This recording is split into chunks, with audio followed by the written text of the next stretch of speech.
Welcome students. तो मैं आज आपके समक्ष लेकर आया हूँ हिंदी हिंदी विषय। हिंदी एक ऐसा विषय है जो हम लोगों को लगता है हो जाएगा, लेकिन फिर भी हो जाते हुए भी हम लोग मार्क्स जो है जितना चाहिए उतना बहुत जगह पे नहीं उठा पाते हैं। तो उसी का विश्लेषण करेंगे। फिलहाल तो एक प्रश्न लेकर आया हूँ और धीरे धीरे बहुत सारे प्रश्न लेकर आऊँगा और हिंदी में कैसे करके ज़्यादा मार्क्स उठाए जाए इस विषय में भी बात करूँगा। फिलहाल एक प्रश्न लेकर आया हूँ, इस प्रश्न के उत्तर को हम लोग विश्लेषण करते हैं। नन्हा संगीतकार कहानी के मुख्य पात्र की चरित्र चित्रण करें। नन्हा संगीतकार आपके टेक्स्ट बुक में ये एक कहानी है। हेनरिक सेंकेविच इसके लेखक हैं। बहुत ही हृदय स्पर्शी, दिल को छू लेने वाली कहानी। किस तरह से एक नन्हा सा बालक सामाजिक उपेक्षाओं का शिकार होता है, इस कहानी में दर्शाया गया है।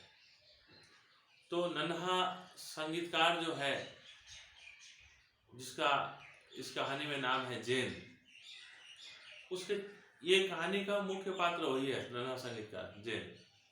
तो जेन जो है उसकी चरित्र कैसी है उसका विश्लेषण करना है हमें। तो उनका मैं कुछ एक पॉइंट्स के जरिए मैं इसको बताने की कोशिश किया हूँ। पहला ही पॉइंट है अति दुर्बल बालक। नन्हा संगीतकार यानी जेन जो था अत्यंत ही दुर्बल था। जब जन्म हुआ था उस समय इतना दुर्बल था कि आसपास के महिलाएं, आसपास के लोग, वो लोग ऐसे सोचे कि शायद ये बच्चा कुछ दिन का मेहमान है, कभी भी इसका देहांत हो जाएगा। एक महिला तो इतना भी कि वो पादरी का इंतजार किए बिना उसका नामकरण भी कर दी, जिससे यदि उसकी मृत्यु हो जाए तो उसकी आत्मा को भटकना ना पड़े। अत्यंत ही दुर्बल बालक था। दूसरा पॉइंट, अनाकर्षक व्यक्तित्व। उसका व्यक्तित्व जो था, चूंकि वो दुर्बल था तो देखने में भी सुंदर नहीं था। बिल्कुल दुबला पतला, गाल पिचकी हुई, आंखें चमकीली, लेकिन आंखें ऐसी लगती थी मानो वो कहीं और खोई हुई हो। बाल जो थे धूसर थे, भूरे थे, बाल लटके हुए थे आंखों तक। तो देखने में बहुत सुंदर नहीं था ये बालक। तो अनाकर्षक व्यक्तित्व था। पेट भरने के लिए संघर्ष करता था। उसके पिता नहीं थे, उसकी माँ थी, किसी तरह से घर को चलाती थी। भूख लग जाता था लेकिन घर में खाने को नहीं होता था, तो रो रो कर, बिलख बिलख कर अपने भूख मिटाने के लिए तड़पता था। जब 8 साल का हुआ तो वो निकल पड़ा कि कम से कम जंगल से मशरूम इत्यादि कुछ कंदमूल मिल जाए वही खा लेंगे। तो भूख के लिए हमेशा संघर्ष करता था। संगीत से प्रेम, संगीत प्रेमी था। बचपन से, छोटे उम्र से ही उसको ऐसा लगता था कि प्रकृति के कण कण में संगीत बसा हो। प्रकृति के हर एक कण से, एक एक कण से, एक एक पॉइंट से उसको संगीत सुनाई देता था। वायलिन का तो वो दीवाना था। वो वायलिन का इतना दीवाना था कि उसके घर के थोड़ी दूर पर एक शराब खाना था, वहां से वायलिन की आवाज आती थी तो उसके प्रति आकर्षित होकर वहाँ शराब खाने की दीवार से घंटों चिपका हुआ रहता था। इस तरह का था उसका व्यक्तित्व। प्रतिभा से परिपूर्ण, उसके अंदर बहुत गुण थे। बहुत गुणों में से एक गुण ये भी था, उसको वायलिन छूना चाहता था, वायलिन बजाना चाहता था, लेकिन उसको नहीं मिला तो उसने लकड़ी से अपने लिए एक वायलिन बना लिया। हालांकि वो वायलिन बहुत सुंदर नहीं था, उसका आवाज़ बहुत धीमा था, उसका आवाज़ मधुर नहीं था, हल्का तीखा था, लेकिन उसने वायलिन बनाया। और उसके इसी प्रतिभा को पहचानने की जरूरत थी समाज को, लेकिन समाज उसके प्रतिभा को नहीं पहचान पाया। जीवन की निर्ममता से अनुभूति, बहुत सारी कठिनाइयां थी उनके जीवन में।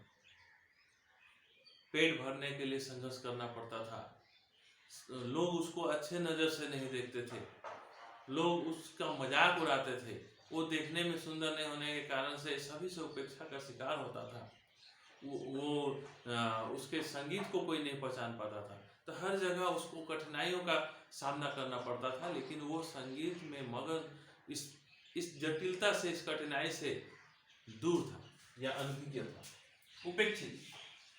ये उपेक्षा की बात तो मैं पहले भी कर चुका हूँ। ये बच्चा ऐसा था कि इसको कोई प्यार ही नहीं करता था, वो हर व्यक्ति से, हर चीज से उपेक्षित था। उसको संगीत पसंद था, लेकिन संगीत उसको उसके प्रतिभा को उजागर करने के लिए उसको किसी प्रकार का सहायता नहीं मिला। वो वायलिन छूना चाहता था, लेकिन वायलिन नहीं छू पाया। वो संगीत में खोया रहना चाहता था, लेकिन हर जगह उसको प्रताड़ना मिली। बदनसीब था ये।